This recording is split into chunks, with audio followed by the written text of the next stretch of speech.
Uou! Que alegria estar aqui com vocês! Uau! Uau! Eu amo estar nesse lugar, eu estou em casa. Estou em casa? Essa é a maravilha do reino. Não importa onde você esteja, onde tiver um filho amado de Deus, você sempre está em casa, amém?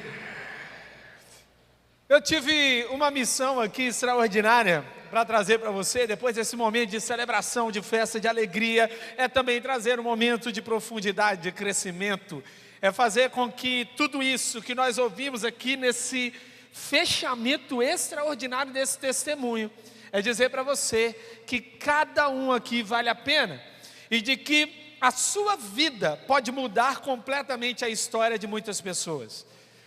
Eu quero começar contando para você o poder de um legado. Afinal de contas, foi esse o primeiro tema, porque eu aprendi aqui nessa noite. Alex Sandro Souza Castilho.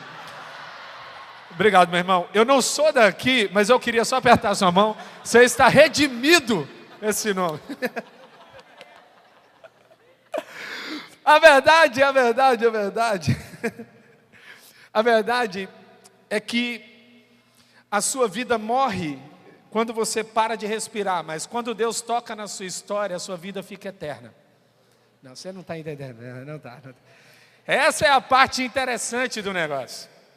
Deus eterniza a história de quem Ele toca. A sua vida pode parar de ter sopro, de fôlego, mas se você foi tocado por Deus, o que sopra em você passa a soprar em outra pessoa. Eu tive que fazer, eu vou contar um pouco algumas histórias, mas eu tive que fazer o velório pela primeira vez, ano retrasado, de uma aluna na faculdade cristã da cidade. Já tive que fazer muitos velórios, mas eu confesso para você que aquele velório foi muito difícil de fazer, porque eu nunca tinha feito velório de uma aluna. Essa menina entrou na faculdade cristã da cidade com um diagnóstico terrível. E ela entra na faculdade fazendo o curso de pedagogia. Ela tinha um sonho, ensinar. Ela tinha um sonho, inspirar pessoas. E ela de fato era uma menina apaixonada. Era uma menina cheia de vida, uma pessoa que queria muito viver. E ela iniciou seu curso. Enquanto os muitos tinham uma desculpa para não poder entregar um trabalho, ela entregava o trabalho do hospital. Enquanto muitos não faziam nada, ela sempre estava fazendo, envolvida no evangelismo da igreja. E eu tive que fazer o velório dela. E no dia do velório dela, uma das coisas que mais me impactou era uma multidão de pessoas. Sabe por quê? Porque aquele que é tocado pelos céus, por mais que esteja morrendo, todos à sua volta celebram a vida dele. E você sabe que todo mundo falava? Era impressionante como ela nos inspirou. Aí um falava, ela falou de Jesus para mim, eu tomei minha decisão por Jesus. Foi por meio da vida dela que eu fui encorajado. Foi através da vida dela que eu consegui me levantar. Ela orou e eu fui curado. Eu não sei você, nenhum de nós aqui sabe quanto tempo a gente vai viver, mas a nossa vida precisa valer a pena antes que seja tarde demais. Vocês escolheram um tema profundo e intenso. Sabe por quê? Porque não dá para viver a vida na sua extensão. Você só pode escolher então a profundidade. Qual é a profundidade? Eu fui desafiado a falar sobre esse tema de uma igreja que discipula, sobre o discipulado em si. E quando nós tocamos nesse tema, é importante a gente entender que a nossa vida está para além de nós. Então eu vou contar uma outra história. Como que eu cheguei até aqui? Talvez você não saiba, eu sou filho de nordestinos. Meu pai é de Arco Verde e minha mãe é de Brejo da Madre de Deus. Isso existe, é real. A minha mãe, ela é a testemunha da existência da cidade. Eu jurava que nascia em Brejo era sapo, né? Mas tinha minha mãe também. Ela nasceu em Brejo da Mãe de Deus. Meu pai nasceu em Arco Verde, ambos em Pernambuco. E eu estou aqui, um mineiro que morou no Nordeste, é casado com uma paraibana. Você vê que é uma luta desigual. Enquanto eu estou com peixe, eu estou com o queijo, ela está com a peixeira. Eu particularmente não acho muito justo. Mas o que aconteceu para eu chegar até aqui? Essa é a parte mais interessante. A minha bisavó estava em casa e soube que haveria uma igreja que mudaria para o lado da casa dela e começou o louvor. Ela ficou curiosa, no sertão do Nordeste, ela bota os ouvidos para ouvir na parede que era geminada com a igreja, ela coloca o ouvido e ela começa a ouvir o que estava rolando lá, e ela achou interessante. Ela olhou para o meu bisavô e falou assim: vamos lá no próximo domingo? E eles foram. E então eles chegaram no outro domingo e visitaram a igreja. Naquele domingo, minha bisavó entregou sua vida a Jesus. Quando ela entregou sua vida a Jesus, nasceu o neto dela. E quando nasceu o neto dela, ela falou: vou comprar uma Bíblia para o meu neto. E ela comprou uma Bíblia. E ela ensinou o meu pai a ler a Bíblia. Ler lendo a Bíblia. Meu pai aprendeu a ler lendo a Bíblia.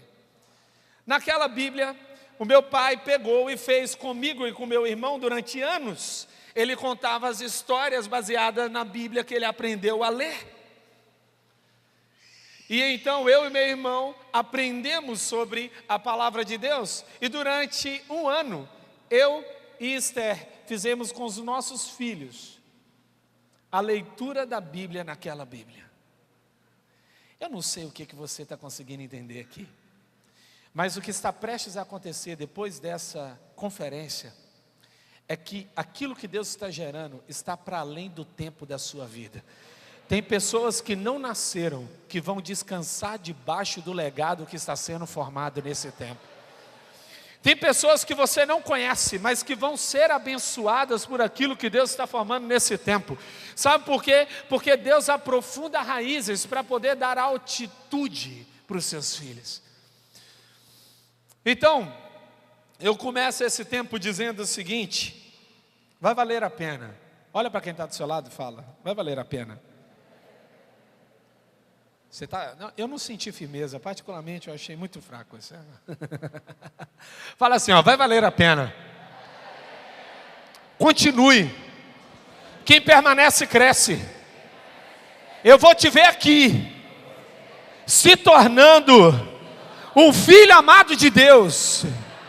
E um dia na eternidade nós celebraremos o que Deus nos entregou aqui. Aleluia, aleluia.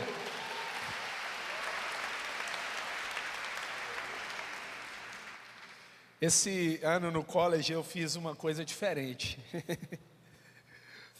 Eu fui dar uma aula e Deus me deu um insight. O insight era o seguinte: peguei uma tartaruga. Maria. Coloquei a tartaruga e o povo em volta. Falei assim: gente, vocês vão descrever o que nós podemos aprender com a tartaruga.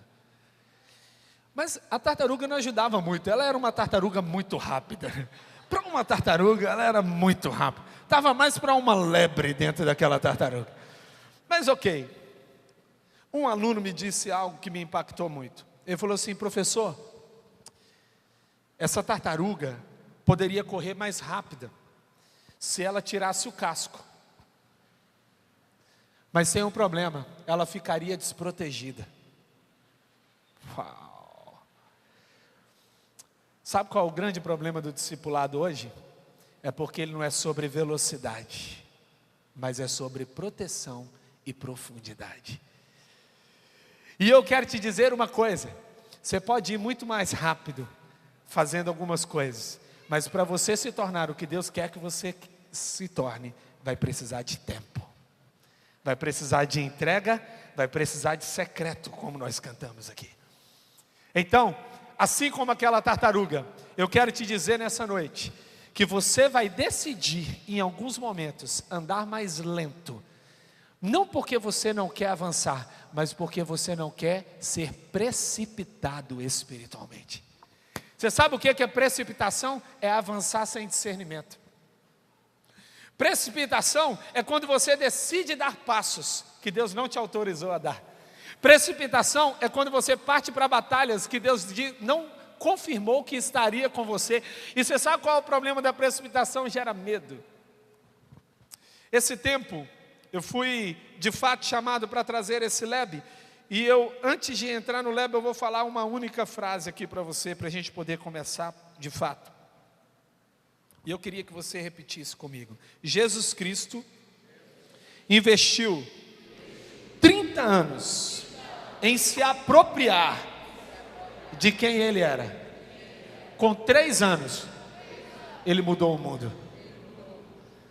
Não é o que você faz que muda o mundo, é quem você é. E às vezes você está querendo ser alguém que muda o mundo fazendo coisas. E Deus está dizendo, calma, eu quero te tornar alguém que é capaz de impactar o mundo. Uma igreja discipuladora, ela é antes de tudo, uma igreja que entende que é apostólica, profética e pastoral. Uma igreja que entende que ela está para além dessas paredes. Uma igreja que entende que a sua missão não é sobre vir para cá. Então, você não veio para cá para receber mais de Deus. Você veio para cá para compartilhar o que Deus te entregou no seu quarto, enquanto você orava. E quando você chegou até aqui, a presença de Deus se manifestou de forma gloriosa. Enquanto estávamos cantando aqui, a presença de Deus se manifestou de forma gloriosa. Quando nós dizemos que a igreja é profética, faz assim, ó. A igreja é profética, atrai o céu para a terra. A igreja é pastoral, cuida das pessoas. A igreja é apostólica, envia as pessoas. Todos os dias em casa eu faço um negócio com os meus filhos. Sabe qual é? A gente chega, a gente brinca, a gente abraça, a gente fica lá no quarto, a gente faz uma oração. E depois que acaba a oração, eles ficam na beirada da cama e eu só faço assim, ó. Eles falam, eu sou enviado. Aí eles da cama. A gente se diverte muito, eles estão por aí, 2 deles estão por aí. O Daniel e o Miguel estão aí. E você sabe por que nós fazemos isso todos os dias? Todos os dias, são todos os dias. Sabe por que a gente faz isso todos os dias? Porque eles não podem achar que o foco deles é estar na casa do Pai terreno. É entender que eles têm uma missão para cumprir o que o Pai eterno chamou para fazer. A questão do discipulado principal é se você está apto para cumprir a missão que o Pai te entregou. Você está pronto? Você está preparado? Tem gente que fala assim, ó Deus, me entrega tudo que você quer. Gente, oração perigosa. E se Deus te enviar? Amanhã vai ter uma mensagem, hoje é um lab, mas amanhã vai ter uma mensagem. E Deus colocou no meu coração algo que eu já vou dar um spoiler sobre amanhã. E se depois do sobrenatural vier um deserto? Porque depois que o Mar Vermelho abriu, o que o povo viu foi deserto. Você está pronto? E se Deus te chamou para ser alguém que vai estar em lugares difíceis, Deus não chama os seus filhos para colocar em lugar fácil. Deus chama os seus filhos para serem colocados em lugares difíceis, para transformar realidades. Afinal de contas, você decidiu fazer parte de uma igreja chamada Supere, e você está numa conferência chamada, eu não lembro o nome da conferência. Supere? Não é isso? Não, mas é o tema da conferência. Mas a conferência é... Obrigado. Ah, garoto. Mais intenso e mais profundo, eu sei. Ou mais profundo e mais intenso? O que achar melhor, eu sabia. Chegou aqui no meu retorno. Mas a verdade é essa. Você nasceu para revelar a glória de Deus. E para revelar a glória de Deus, o foco fala assim, ó. O foco é Ele. Ah, não. O foco é Ele. Nós estamos vendo uma geração que não está acostumada a entender que o Evangelho é sobre entrega e não sobre receber. O Evangelho é sobre aqueles que receberam Deus, e a partir de Deus já tem tudo para dar para o mundo. Você está cheio do amor, você não precisa do amor de uma pessoa para se sentir amado, porque o amor do Pai completa você completamente, de tal forma que você não precisa de alguém para se sentir um filho amado de Deus. Mas ao mesmo tempo, você é fonte de graça, de alegria, de misericórdia. Onde você está, você pode levar essa notícia, porque você atraiu o céu, agora você pode entregar o céu. Mas muitas vezes, nós vimos, eu estava pensando um pouco sobre isso, eu vi essa frase de um pastor, e eu achei interessante. Estamos pregando um Deus que não se ira, e uma geração que não é culpada. Uma geração que não é culpada não pode ser salvo, porque Deus não pode salvar vítimas, apenas pecadores confessos e arrependidos. E um Deus que não está irado não faz sentido, porque se Deus não está irado, para que a cruz? Essa geração tem dificuldade de entender a necessidade da cruz, sabe por quê? Porque quem não entende a gravidade do pecado não entende a necessidade da cruz. E talvez seja conflitante dizer algumas coisas. Graças a Deus eu estou vindo aqui, depois eu vou embora. Eu vou deixar falar assim, pastor, mas é importante, porque a gente tem de fato, eu sou professor de adolescentes, amo os adolescentes, amo mesmo de fato, de coração mesmo. Amo essa geração, mas é necessário dizer a verdade. Não podemos salvar alguém sem falar a verdade. E discipulado significa ir no contrafluxo desse tempo, porque pessoas que não são pessoas mal formadas não entendem a necessidade de formar o outro. Só que você não veio para cá para receber, você veio para cá para compartilhar. E este é o ponto. Então, como que eu posso me tornar alguém que vem para cá para compartilhar? Primeiro ponto que eu queria trazer para você é relacional. É sobre relacionamento. Você está vendo esse irmão esquisito que está do seu lado? Olha, Deus escolheu ele. Não é possível. Dá uma olhada, será?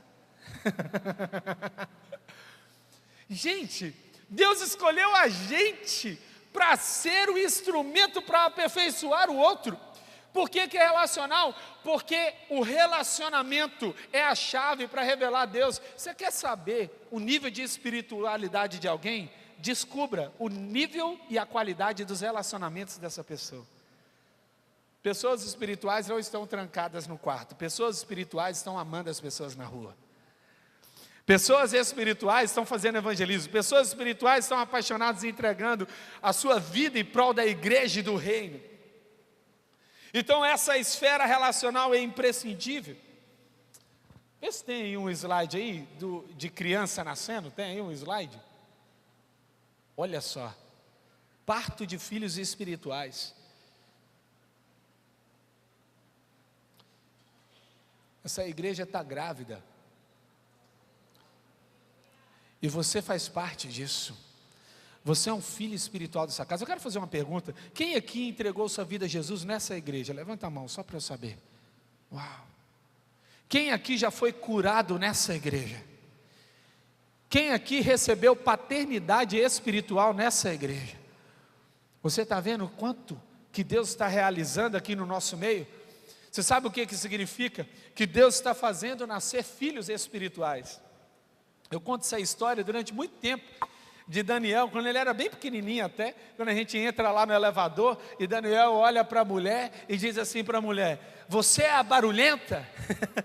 A gente estava no elevador, e quando ele diz aquilo, ficou muito constrangedor, mas Deus me ensinou um princípio espiritual, não adiantava falar nada para ela não me conhece. Se eu dissesse para ela que eu nunca disse para ele que ela era barulhenta, ela iria acreditar? Não. Você sabe por que ela não iria acreditar? Porque ela não me conhece. Aí eu aprendi um princípio. A ofensa se estabelece sobre relacionamentos superficiais. A superficialidade é a forma como a ofensa cresce. Ah, para você ser casado com alguém, você tem que perdoar. Mas é muitas vezes. Eu sei que aqui não, vocês são muito perfeitos assim. Mas lá em Pastor Alex teve que pedir perdão alguma vez? Olha, ela está assim, ô Senhor, rapaz, hoje mesmo, hoje mesmo, é isso aí, faz parte. Por que a gente pede perdão? Quer aprender esse princípio? Para sair da superficialidade, o perdão é a chave. Quem permanece, cresce. Quem perdoa, cresce. O perdão, ele é a chave para transformar pessoas superficiais em pessoas profundas, porque uma vez que você perdoou, você disse, o nosso relacionamento é mais importante do que a mágoa. Talvez você não saiba também, perdão, no grego, significa divórcio, separação, a mesma palavra é utilizada. E você pergunta, mas por quê? Porque quem se divorcia da dor, permanece em aliança com as pessoas. Porque quem se separa da dor, permanece conectada com as pessoas. Eu já vi muita gente dizendo, pastor, eu vou sair da igreja. Sabe por quê? Porque foram, de alguma forma, feridas. Ah, seja bem-vindo, isso aqui é família. Nunca foi ferido na sua casa, não? Nunca. Nunca ninguém disse para você alguma coisa que não deveria dizer, ou falou alguma coisa. Gente, aqui é igual a Arca de Noé, a quantidade de bicho diferente que tem aqui. Aqui tem de tudo, tem hiena, tem leão, não tem cobra, amém? Aleluia, foi forte aqui. Apesar de que a cobra estava dentro da arca, né? Não tem como. Mas tem barata também do reino aqui? Ó Senhor. Esses dias eu vi uma pessoa que fez um bolo em formato de barata. Eu falei assim, gente, quem que come um negócio desse? Não tem condições. Mas a verdade é que você precisa de relacionamentos profundos. Então a igreja não pode ser um lugar para frequentar, mas uma família para pertencer. Repete assim, eu tenho uma família. Uau! Se é uma família, significa que aqui você não pode andar na superficialidade. Significa que você precisa pertencer. E talvez você não saiba. A palavra pertencer é interessante, né? Eu gosto dessas coisas. No latim, per significa completo, inteiro. Tá bom? Então, por exemplo, se você segue alguém, você está indo atrás dela. Se você persegue alguém, você alcança essa pessoa. É interessante. Por exemplo, se você diz que está no lugar, você permanece ali naquele lugar. Mas se você diz que pertence àquele lugar, significa que você está inteiramente naquele lugar. Uau! Significa assim, olha, não há uma possibilidade. Um dia eu disse isso olhando nos olhos do meu pai espiritual, o pastor Carlito. Eu olhei nos olhos dele e eu falei, eu sou como Ruth. O seu Deus é o meu Deus, o seu povo é o meu povo, a sua terra é a minha terra. Onde você ficar, eu ficarei. Para onde você for, eu irei. Sabe por quê? Porque a gente precisa de pessoas mais como Ruth. Às vezes não dá um beijo não, porque às vezes quem beija vai embora. Mas é daquele que permanece em momentos de dor. É aquele que permanece em momentos que ninguém acredita. É aquele que permanece em tempos difíceis. Esse é o eixo relacional, mas também tem o educacional. O que seria isso? Seria você aprender princípios. Vamos ler junto esse versículo que está em 2 Timóteo 3, 16 e 17. Vamos lá. Vamos juntos? Toda por Deus e útil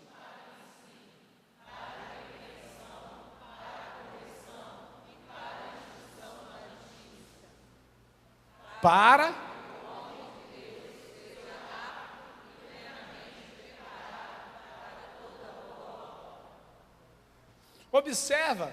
observe que o princípio de Deus não é você saber algo. Já vi também, essa é uma outra cena. Eu eu não concordo com a teologia dessa igreja.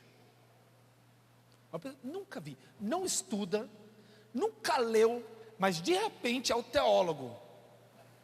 Olha, eu sei que só acontece por lá, aqui não acontece essas coisas, é difícil de acontecer. Mas por lá, às vezes, a pessoa diz assim, olha, eu não concordo com a teologia, você está há tanto tempo aqui, a partir de agora passou a não concordar. Eu acompanho algumas pessoas num processo de ordenação pastoral, e teve uma vez que uma pessoa olhou para mim e afirmou que era de uma teologia tal, que é diferente da nossa igreja. Eu olhei nos olhos dele e eu falei, quanto tempo você tem de convertido? Aí ele disse o seguinte, eu tenho 10 anos de convertido. Eu falei, essa igreja tem quantos anos de idade? 80 e poucos? Falei, então deixa eu te perguntar uma coisa, olha os frutos da igreja, você acha que essa teologia é saudável ou não? Eu quero te dizer uma coisa, o foco de Deus não é que você saiba algo, mas é que você pratique o reino, é que você se torne útil para servir a Ele. E você sabe o que acontece com isso? É quando a Bíblia se torna parte de você, e você se torna a mensagem da palavra. Quando você se torna a mensagem da palavra, não importa onde você esteja, você carrega essa mensagem, porque o foco da Bíblia não é a informação, mas a transformação. Então, qual que é o meu processo? Eu vou abrir a Bíblia e vou falar assim, Senhor, transforma o meu coração, me faz alguém diferente, eu quero me tornar alguém diferente. Algumas vezes as pessoas dizem assim, olha, eu concordo com o que você disse, que mensagem boa. Então não serviu muito. Porque a mensagem também tem que fazer o quê? Confrontar. Às vezes a gente abre a Bíblia e a gente já tem uma teologia, a gente tenta encaixar a Bíblia na nossa teologia. Eu estava ouvindo o Luiz Saião esses dias e ele disse o seguinte, quando você abrir o texto de Romanos, não tente ler Romanos com os olhos de Calvino. Leia Romanos com os olhos do Espírito. Quando você abrir a Bíblia, peça a Deus, Deus me mostre a verdade da palavra. E tem horas que essa verdade vai confrontar, tem horas que ela vai te empoderar, tem horas que ela vai te encorajar, tem horas que ela vai te confortar, tem horas que ela vai consolidar, mas por onde você caminhar, se você caminhar na palavra de Deus, a Bíblia será a fortaleza que te protege. Proteja a verdade e a verdade protegerá você. Mas há um outro eixo, o pessoal. Esse daí, eu quero, se você tiver a sua Bíblia aí, abra a sua Bíblia em Mateus 6. Olha, eu estou sentindo vocês meio caladinhos. Aqui a gente tem que combinar, vocês têm que ir balançando a cabeça. Está abrindo Mateus 6? Aleluia. Alguém ainda não achou? Fala misericórdia. Salva eles, Jesus. Está lá no Novo Testamento. Estou brincando com vocês.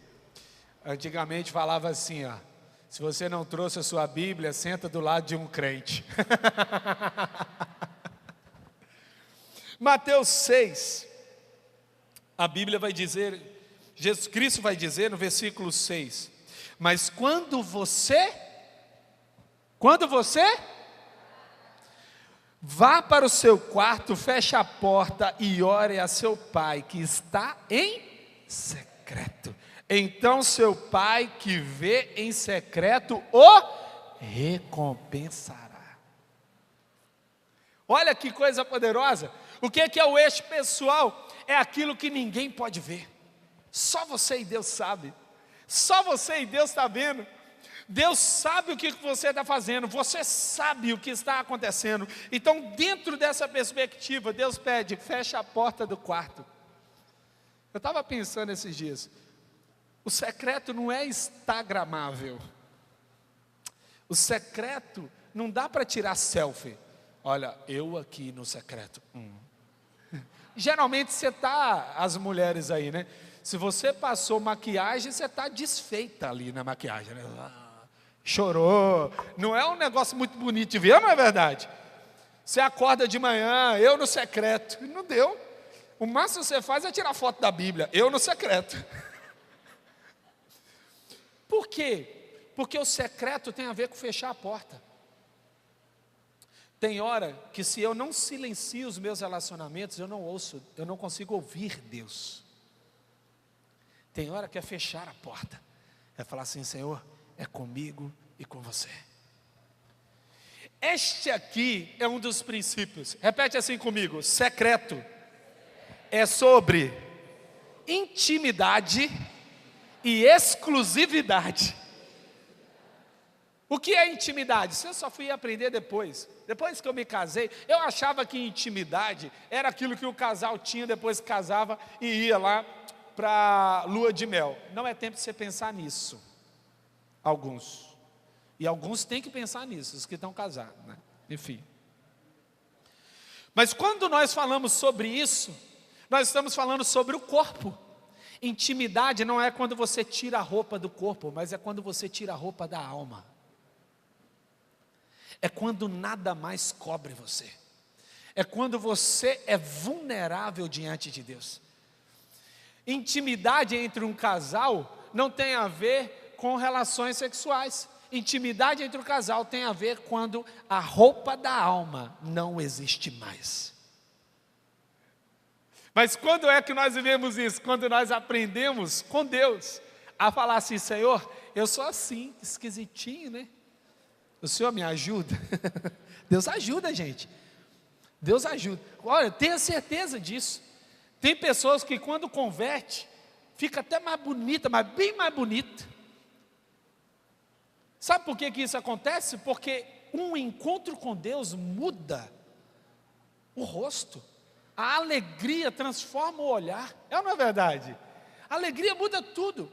Me lembro que eu estava orando com um rapaz no Nordeste, e era um tempo de evangelismo, e eu estava orando com ele, e ele disse assim, antes de orar, né, ele disse assim, moço, eu furei uma pessoa, ou seja, ele matou alguém.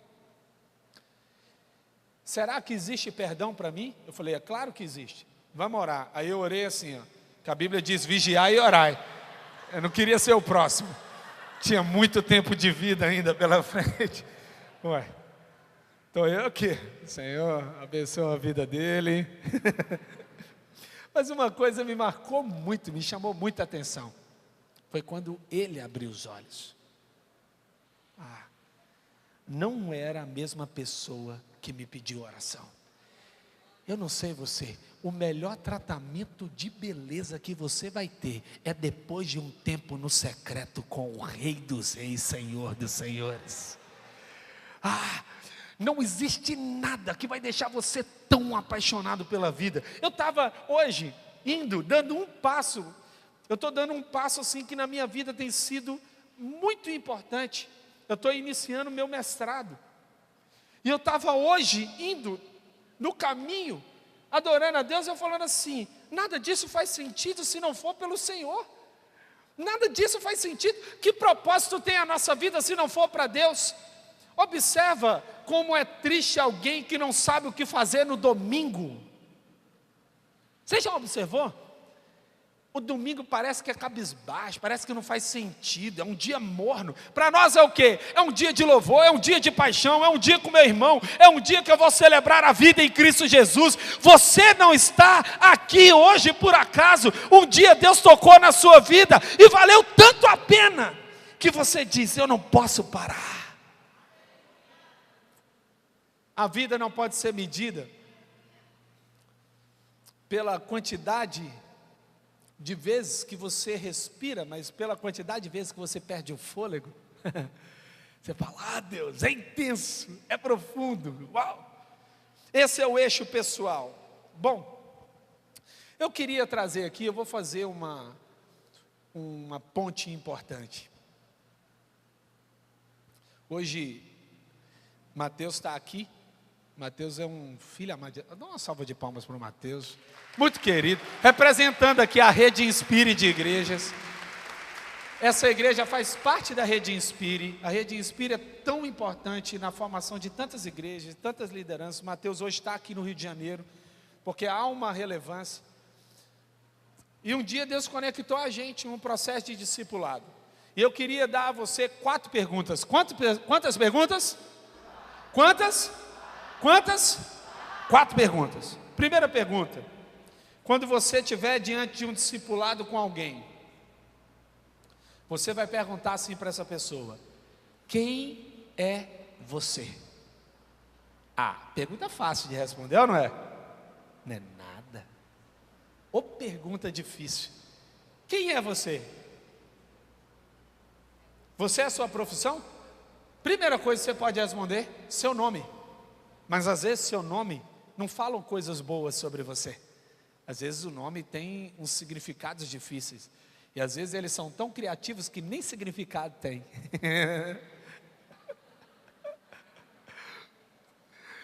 A verdade é que o nome não fala tudo sobre você. Pode falar algumas coisas. Se os pais oraram e colocaram aquilo ali diante de Deus, vem às vezes realmente como uma resposta. Mas o que então eu poderia dizer? Sobre os meus pais? Eu vou falar o quê? Sobre a minha profissão? A gente olha para a criança bem pequenininha e fala assim: e aí, o que você vai ser quando você crescer? Fala assim: eu já sou.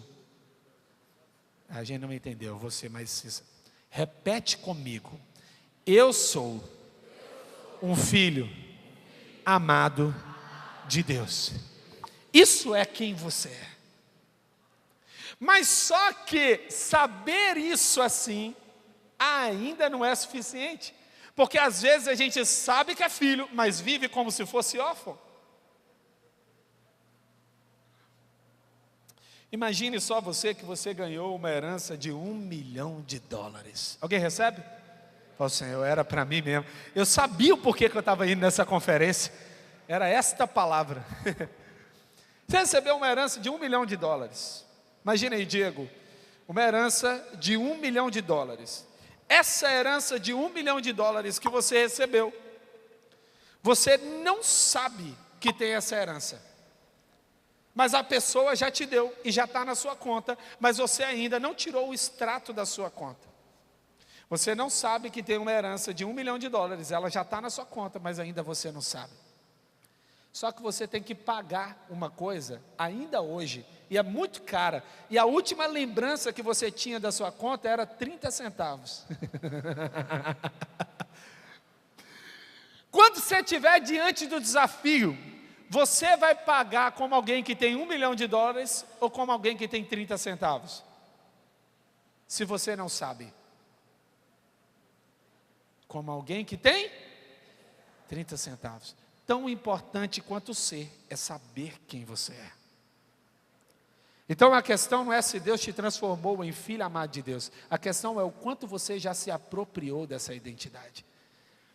Quando nós fazemos discipulado com essa primeira pergunta, nós estamos dizendo o seguinte: você já entende que você é um filho amado de Deus, você entende que você não precisa fazer nada para que as pessoas precisem demonstrar um amor por você, você já é amado. Mas há uma segunda pergunta. Qual é a segunda pergunta? A segunda pergunta é: quais são os seus sonhos? Essa é uma parte interessante. Tem pessoas que não sonham. Tem pessoas que sofreram tanto que não sonham. Eu estava conversando com um pastor africano, e ele estava perguntando para nós como nós fazemos discipulado na igreja da cidade. E eu fui dizer para ele essas 4 perguntas. Ele falou assim: para tudo. Eu falei: por quê? Ele disse: essa parte do sonho, o nosso povo não pensa nisso. Mas por que não pensa? Porque a gente está no modo sobrevivência. Palavras dele. E às vezes você entrou no modo sobrevivência, só quer que o ano acabe. Você só quer que esse tempo passe. Você só quer que as coisas, elas encerrem. Elas só querem que a dor encerre. Ei, em nome de Jesus, você vai ter muito sonho, porque o sonho que Deus vai colocar no seu coração vai mudar a realidade daqui. O sonho que Deus vai colocar no seu coração muda a realidade do Rio de Janeiro.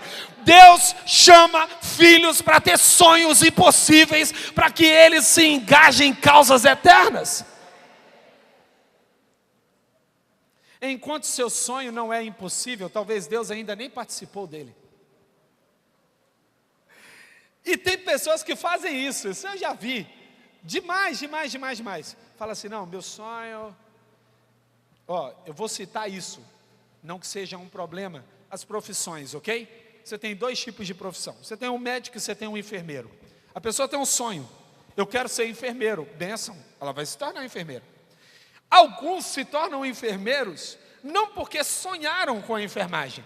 Alguns se tornam enfermeiros, porque um dia eles sonharam com a medicina e falaram, eu não sou capaz disso. Então o que eles fizeram? Transicionaram para a enfermagem. Então quero te contar a história do meu pai que nasceu no sertão. E ele olhou nos olhos do meu avô e disse, pai, eu quero ser médico. E meu avô olhou para o meu pai e disse, não nascem médicos na nossa família. E você sabe o que aconteceu? Meu pai se tornou médico. Desde pequeno, Deus ensinou meu pai a ler lendo a Bíblia. Tem um problema em quem aprende que a Bíblia é para você. Sabe qual é o problema? Você não se torna saciado por coisas terrenas, mas só por coisas eternas. Aí tem um problema. Você não vai desejar coisas difíceis, mas impossíveis. Fala assim, é impossível. Não. Fala, é impossível, mas Deus pode. O que eu não posso, Ele pode. Então me diz uma coisa, a sua impossibilidade é esterilidade, Deus cura. A sua impossibilidade é um curso, Deus te dá condições. A sua impossibilidade, você acha que é intelectual, Ele é a fonte de conhecimento e de sabedoria. Não há nada que possa ser escondido de Deus. E talvez hoje você chegou até aqui com dificuldades de sonhar, mas enquanto você não sonha os sonhos de Deus, planos eternos não são realizados na terra. E no discipulado, essa é a nossa missão. Evocar os sonhos de Deus. Eu tinha um sonho, promotor de justiça. Deus tinha um sonho para mim. Você não vai ser isso. Estava tudo certo. Eu numa celebração como você, o rapaz começou a pregar, ele começou a pregar, e Deus falou assim, muitos são os planos no seu coração, mas o que prevalece é o meu propósito. Aí eu falei, tenho que mudar. O cara estava pregando um negócio nada a ver, gente. Ele estava pregando sobre perdão. Eu comecei a chorar. E Sé estava do meu lado e ela fez, está precisando pedir perdão, Andrei? Ela sem entender nada. E eu chorando. Eu noivo dela, ela preocupada, né? O que está acontecendo? Aí eu falei uma coisa para ela que é muito tranquilo você falar com a sua noiva. Deus está falando um negócio comigo, mas eu não posso falar com você. Aí a resposta foi essa, daqui a uma semana eu converso com você. Detalhe, eu tenho que ficar sozinho, porque eu quero ter um tempo a sós com Deus para confirmar isso. Foi uma semana de tormento na minha vida. E eu fui orando, até chegar na semana, e eu me lembro que a gente estava, no dia que eu fui contar para ela, aí eu estava dirigindo o carro, ela falou assim, porque o meu sonho era ser promotor de justiça, né? Então ela ainda estava com isso na cabeça. Ela fez assim, olha amor, eu sonho em ser rica. Eu comecei a rir, eu falei, Deus, eu acho que não é ela não, viu Senhor? Eu acho que tem alguma coisa errada aqui, porque não está batendo. Pastor, ser rico não está combinando esse negócio. E aí eu fui contar para ela. Falei assim, amor, seguinte, Deus me chamou para ser pastor. E eu tenho que fazer a minha entrega. Nem a prova da OAB eu vou fazer, porque eu não posso ter segunda opção. E olha, você não está entendendo, eu era muito dedicado. Eu falei, eu não vou fazer. O olhar dela foi assim, pois então, se é isso que Deus colocou no seu coração, eu também quero.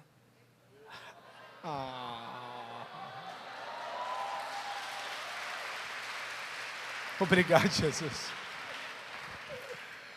Você sabe, muitas vezes, Muitas vezes, o que Deus vai fazer com você é assim, ó, você está pensando isso, mas o meu sonho não é isso. Mas tem um terceiro ponto, que aí é a parte difícil. Você perguntou, qual é a primeira pergunta? Não, gente, vamos lá. Qual é a primeira pergunta? Qual é a segunda pergunta? Aí a terceira é interessante. O que você tem feito para chegar lá? Essa é uma parte interessante. Porque tem gente que diz assim, pastor, meu sonho é me mudar para a Flórida. Já sabe inglês? Ainda não. Não. Aí tem gente que falou assim, ó, Deus confirmou no meu coração, eu tenho que me mudar para tal cidade. A mala está pronta? Não. Mas tinha que arrumar? Eu falei, ué, Deus não já confirmou? Eu vou te falar uma coisa que eu aprendi. Continuar orando pelo que Deus já respondeu é incredulidade.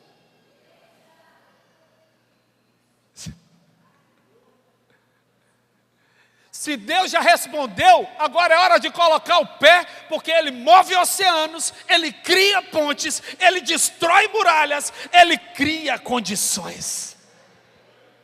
O seu papel não é fazer o impossível, o seu papel é obedecer. Você concorda comigo que é mais fácil?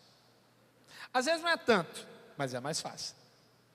A obediência envolve você fazer isso. Você me pergunta, Andrei, você não teve receio? Claro, eu estava saindo da casa dos meus pais, acabando o curso de direito, acabando com um monte de sonho, indo estudar em Atibaia, sem saber o que seria do meu futuro e da minha vida. Você não acha que eu tinha medo?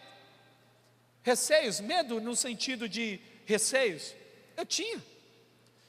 A questão não é essa, a questão é melhor estar com Jesus numa tempestade do que numa calmaria sem Ele. Tem hora que você e eu escolhemos a calmaria e não Jesus. Eu vi uma cena daquele filme Tubarão, que tem uma das chamadas, é uma pessoa deitada numa boinha assim, de boas, o oceano batendo, a luz batendo, o oceano calminho, e a boca do tubarão atrás da pessoa assim, não sei se você já viu essa imagem, mas é basicamente isso. Tem horas que a calmaria é exatamente aquilo, é o inimigo deixando você achar que as coisas estão bem. E eu quero te dizer uma coisa, você nasceu para ser intenso, e para fazer as coisas de Deus, e se você não for intenso com Ele, você vai ser intenso nas coisas erradas, porque você foi projetado para isso. E eu quero fechar com esse último ponto. Como eu posso te ajudar a chegar lá? Esta é a quarta e última pergunta. Sabe, me veio assim, a primeira vez que eu vim para cá, foi sobre falar sobre discipulado. Confesso para você que não imaginaria que estaria dando um lab. Eu imaginei que era tudo pregação. Falei assim, Senhor, bem estranho esse negócio, mas eu confio. Não sei o que está acontecendo, mas eu creio que tinha coisas aqui que era para você. E você sabe, esse ponto aqui, esse ponto é o seguinte. Eu perguntei para o meu filho Daniel, ele está aí, cadê ele? Está por aí. Está na comunicação. Te amo, filho. Mas uma vez eu perguntei assim para ele, filho, se você ganhasse R$1 milhão, o que você faria? Ele falou, pai, eu daria metade para a igreja. Olha porque que a Bíblia diz que a gente tem que ter o coração de criança. Ele já humilha na primeira resposta. Eu já fiquei assim, ô Senhor, você estava no dízimo, né? Ele só, metade. Uma parte eu ajudaria vocês, outra parte eu investiria no meu futuro. Eu quero te dizer uma coisa, você está pronto para renunciar coisas grandes? As pessoas não sabem, eles olham para nós na igreja da cidade, às vezes não sabem o nível de entrega que existe. Eu vou te contar algumas coisas. Eu cheguei na igreja da cidade, lembra que eu saí? Eu queria ser promotor, mas eu tinha noção, quem é que passa num concurso de promotoria, Ministério Público de imediato? Ninguém. As pessoas têm que estudar muito, muito, muito, quando ela pega o jeito aí pode ser que dê certo. E eu falei assim, Deus, mas eu não quero casar quando der de jeito, eu quero casar antes. Então eu já estava armando um negócio, e eu comecei a construir casas em João Pessoa. Eu construía casas. Eu construía casas lá em João Pessoa. E aí eu fui chamado, e eu estou lá no meu chamado, e Deus falou assim, filho, você entregou quase tudo. Eu, quase tudo? Não, eu falei assim, eu entreguei minha profissão, é muita coisa. Eu falei, não entregou tudo ainda. Sabe, as casas, elas ainda são o seu plano B. Eu estou ligado, filho, o seu coração. Entrega as casas. Eu falei, não, Senhor. Aí veio, ó, eu falei assim, Deus, isso é coisa do meu coração, né? Emocional. Eu vou falar com Esther, ela vai segurar a ponta. Eu falei assim, amor, ó que doideira. Ó, você não acredita. Olha a loucura que eu pensei. Que Deus estava me pedindo para entregar as casas. Ela disse, se Deus pediu, entrega. Eu falei, não, Esther, você era a minha justificativa. Você está atrapalhando o esquema aqui. Entreguei as casas. E Deus falou, ainda você tem muita coisa, Andrei. Eu falei, não, Senhor. Foi muita coisa. Sabe aquela guitarra que você ama tanto? Feita por um luthier? Entrega a guitarra. Eu falei, Deus. O Senhor sabe, eu vi a guitarra se transformando de uma madeira numa guitarra. Eu acompanhei todos os dias daquela guitarra. Ela não era apenas uma guitarra, era um filho. Quem toca instrumento? Está entendendo minha dor aí, né? Enfim. Peguei, entreguei a guitarra. Falei, agora... Entreguei a guitarra, entreguei as minhas casas. Deus disse, ainda não entregou tudo, Andrei. Senhor, essa conversa não está ficando legal. Entrega todas as suas roupas. Minhas roupas. E todos os seus livros. Eu ganhei 300 livros de herança do meu pai. E eu entreguei todos os livros e todas as minhas roupas. E aí Deus começa um processo de restituição. Há 4 anos, a gente comprou o nosso apartamento. Amém? O instrumento, o que Deus fez? Andrei, você gostava de tocar, mas parece que a terra não achava tão legal quanto você. Então vamos abençoar todas as pessoas. Foi outra coisa. Deus disse assim ao meu coração, de que Ele estava mudando a minha forma de adorá-lo.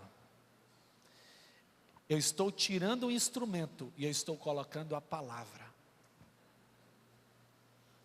Mas aí teve a terceira coisa, foram os livros. Eu doei todos os livros. Eu falei assim, cara, isso aí não tem condições nenhuma. Todos os livros foram doados. Um dos nossos pastores, gênio, hoje ele está nos Estados Unidos, mas na época era um dos nossos pastores, pastor Jay Gomes.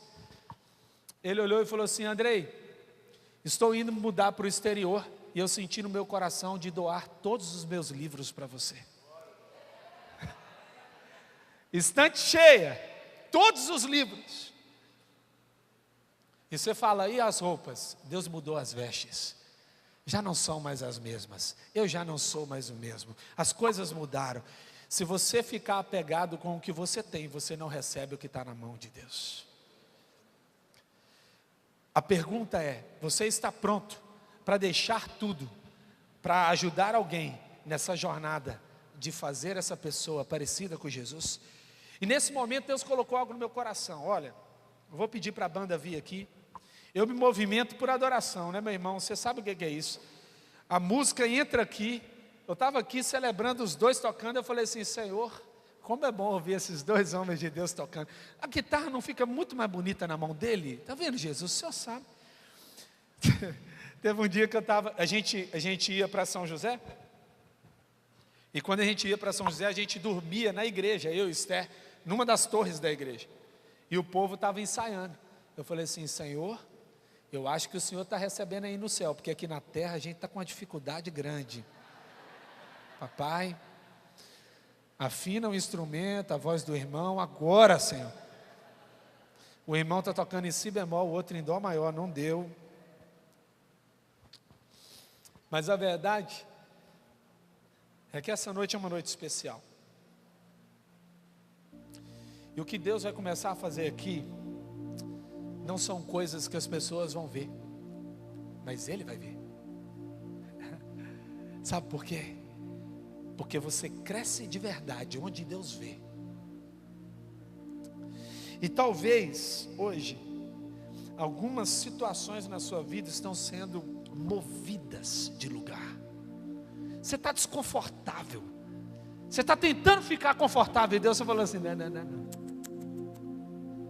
Enquanto há desconforto, há crescimento. Já dizia o sábio filósofo: no pain, no gain. O povo da academia me entendeu aí. Sem dor, sem ganho. Não dá.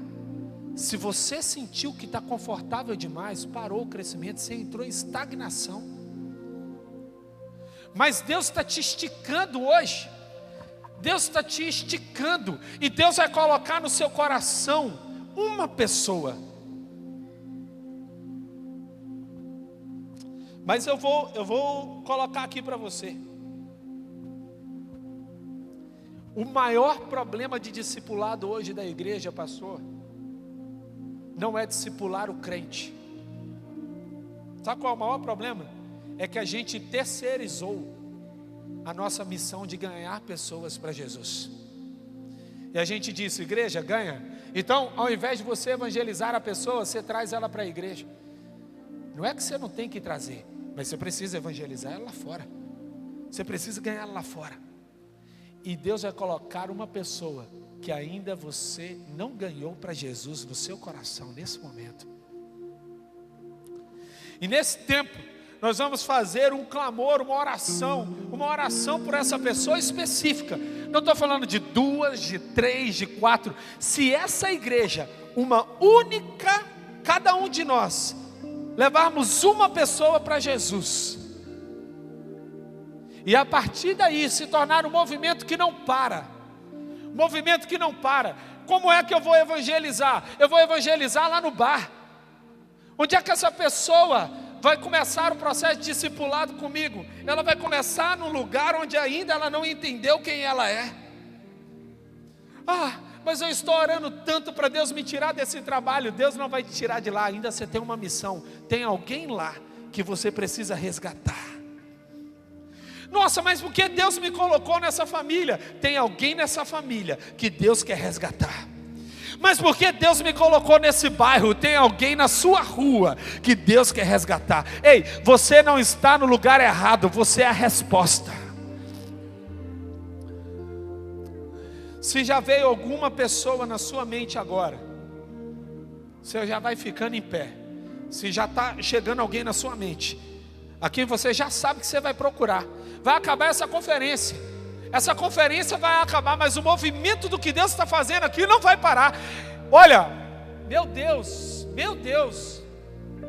essa onda aqui não é por acaso. Essa onda não é por acaso. Essa onda é o que está sendo movido aqui. Imagina só que essa onda é a água viva que Jesus Cristo prometeu. Imagina só que vem um tsunami do céu para levar essa região inteira a um nível de conhecimento de Deus, porque onde abundou o pecado, superabundou a graça. Essa região vai ficar conhecida por uma região onde Deus está salvando milhares e milhares e milhares de pessoas. Mas não apenas isso, elas estão se tornando semelhantes a Jesus Cristo. Feche os seus olhos, comece a orar por essa pessoa, comece a clamar por essa pessoa especificamente. Talvez seja o porteiro do seu prédio, talvez seja o vizinho à frente do seu apartamento, talvez seja o seu colega de sala, talvez seja o seu pai, a sua mãe, o seu irmão, seu primo.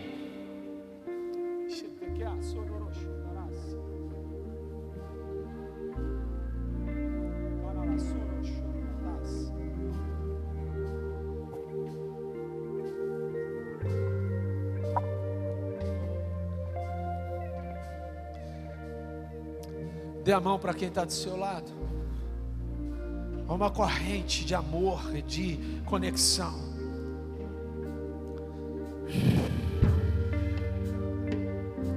Espírito Santo, o Senhor é muito bem-vindo nesse lugar. Espírito Santo, tem pessoas que o Senhor colocou no coração dos seus filhos, que são pessoas difíceis. Essa pessoa feriu, essa pessoa machucou os seus filhos, mas eles são inofensáveis, porque eles foram cobertos pelo teu sangue, Jesus Cristo de Nazaré, e não há nada nessa terra que seja capaz de abatê-los. Tem pessoas que foram colocadas no coração dos seus filhos, que são pessoas muito inteligentes, estudadas, aprofundadas, mas foram pessoas que se aprofundaram numa superficialidade intelectual. Eles sabem rebater o Evangelho, mas estão feridos profundamente e fatalmente na alma.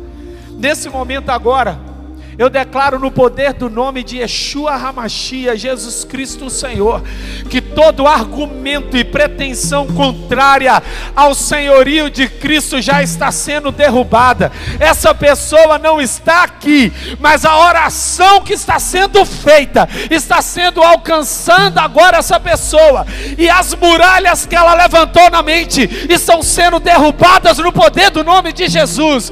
Essa pessoa se tornará como Paulo, alguém que um dia, cheio de intelectualidade, decidiu navegar na profundidade da conexão com o seu coração.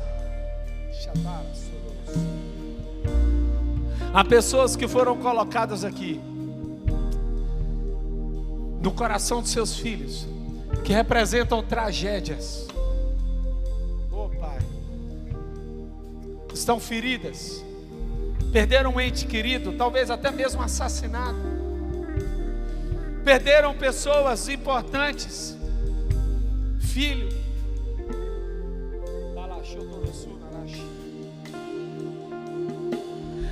Não há lugar onde o seu filho esteja escondido que a tua mão não seja capaz de alcançar.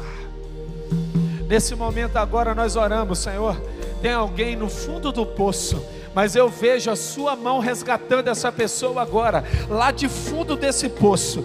E o que um dia foi uma declaração de morte, de dor, de amargura, de ofensa, está sendo agora convertida em unção de alegria, de celebração, de festa. Pai, nesse momento essas palavras proféticas estão arrancando essa pessoa da depressão, arrancando essa pessoa de pensamentos destrutivos, de pensamento de morte, de tentativa, Senhor, de tirar a própria vida.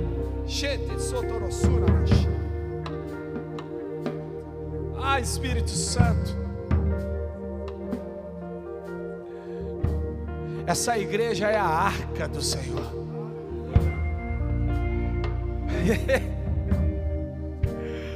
Pai, me veio aqui, querido Espírito Santo, que o Senhor trará, assim como o Senhor trouxe na arca, pessoas para esse lugar. Elas vão fazer igual nós ouvimos no testemunho aqui hoje. Olha, eu não sei, eu vi algo na internet. Olha, eu estava passando aqui perto, eu decidi entrar. Aqui é a arca do Senhor. Quando essa pessoa entrar, ela vai ser protegida, ela vai ser restaurada, ela vai ser redimida. Aquilo que um dia foi morte será vida, aquilo que estava perdido será encontrado. Aqueles que não sabiam o porquê estariam na terra serão levantados novamente, e eles serão chamados carvalhos de justiça para a glória do Senhor Jesus Cristo, o Senhor. Amém, amém e amém. Aleluia.